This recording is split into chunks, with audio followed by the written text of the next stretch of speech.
Indonesia merupakan negara dengan populasi terbesar keempat di dunia.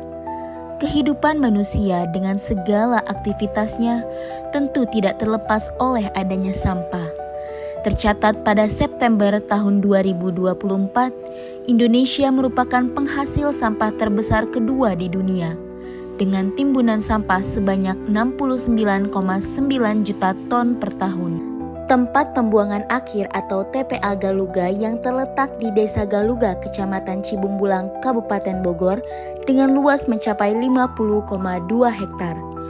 TPA ini terbagi menjadi dua, yaitu TPA Kota Bogor yang didirikan sejak tahun 1986 dengan luas 32 hektar dan TPA Kabupaten Bogor yang didirikan sejak tahun 2009 dengan luas 20 hektar. TPA ini dikelola secara open dumping, yaitu sistem pembuangan sampah yang dilakukan secara terbuka sejak tahun 1986. Metode ini menimbulkan berbagai permasalahan lingkungan, sehingga pada tahun 2012 mulai dikelola secara controlled landfill, yaitu sampah dikelola dengan cara menimbun, meratakan, memadatkan sampah, dan menutupnya dengan lapisan tanah. Adapun wilayah di Kabupaten Bogor yang mendistribusikan sampahnya ke TPA yaitu Lewiliang, Jonggol, Cibinong, Jasinga, Ciampea, Ciawi, dan Parung. Sedangkan TPA Kota Bogor hanya menerima sampah dari Kota Bogor.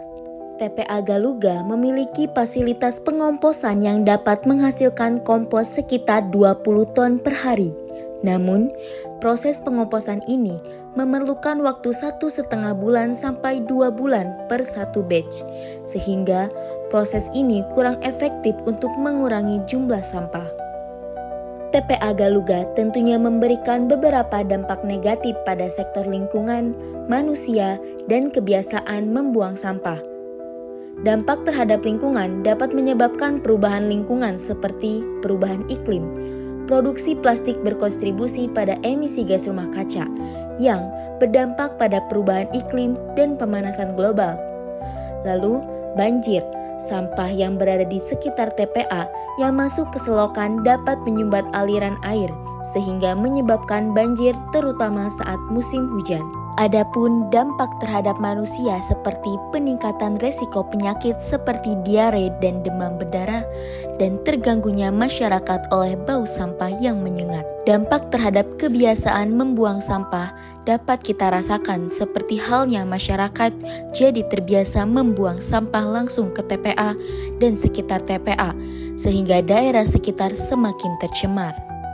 Upaya generasi muda untuk mengurangi volume sampah ialah program Zero Waste.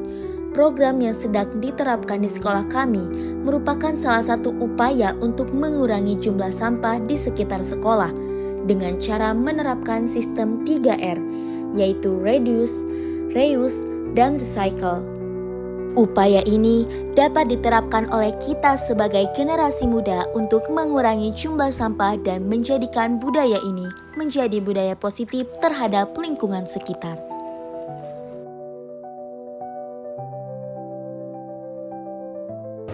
Untuk wilayah kabupaten dalam sehari itu kurang lebih 2.000 ton. Benar, itu apa yang dikatakan itu benar. Cuma yang ada untuk sementara ini pengomposan adanya di wilayah Pakamadia. Untuk sementara ini di wilayah kabupaten itu belum ada. Untuk sementara ini dengan mengurangi namanya pengurangan itu nggak bisa ya. Paling untuk sementara ini semua sampah-sampah yang ada itu pakai ekskavator sama bulldozer didorong ke belakang. Ini benar-benar pemerataan yang sampai terbawa sampai mengurangi masalah ke masyarakat bukan ke kampung-kampung. Ya alhamdulillah dengan alat berat ini bantuannya. Karena kan untuk pengomposan itu nggak mungkin bisa ya kan semua dikompos gitu. Kekuatan pengomposan itu dalam satu ton itu paling berapa kilo. Dan pengerjaannya kalau pengomposan itu berapa hari gitu, sampai ke bawah.